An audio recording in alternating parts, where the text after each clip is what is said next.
À Cuisery, les bouquinistes n'ont pas hésité une seule seconde à mettre en vitrine des caricatures et autres unes de Charlie Hebdo, car ici on défend la liberté d'expression au travers des livres. Ah, c'était vécu avec beaucoup de douleur, d'abord parce que parce qu'on est de la génération Charlie. Pour beaucoup, on est né, notre culture c'est Charlie Hebdo. Hein, souvent de base, quand on était lycéen, collégien ou plus vieux, c'était quand même notre grande culture, la culture de l'insolence, la curiosité. C'est assez marquant. Ouais. Outre l'affichage, finalement il n'y a pas forcément d'effet Charlie. Les rares exemplaires ont déjà été vendus et les visiteurs du moment ne cherchent pas ce journal. Ah, pas du tout, non. Non, pas spécialement. C'est pas du tout une recherche politique, du coup, non, c'est juste pour le plaisir.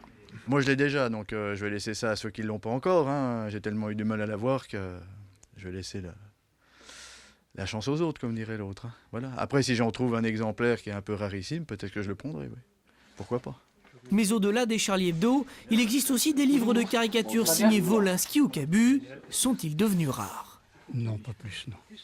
Non, j'en ai deux en vitrine, ils n'ont pas été demandés. Depuis 3 semaines, un Wolinski puis un Cabu, je crois, on m'a pas demandé. Et si on ne les demande pas, ce n'est pas une question de prix, car ici les libraires refusent de spéculer sur Charlie. Même prix. Non, je vais pas profiter pour augmenter mes prix, c'est vendu comme d'habitude. Mais ça, il n'y a pas une euphorie. Non. Le prochain marché du livre de Cuisery, c'est le dimanche 1er mars.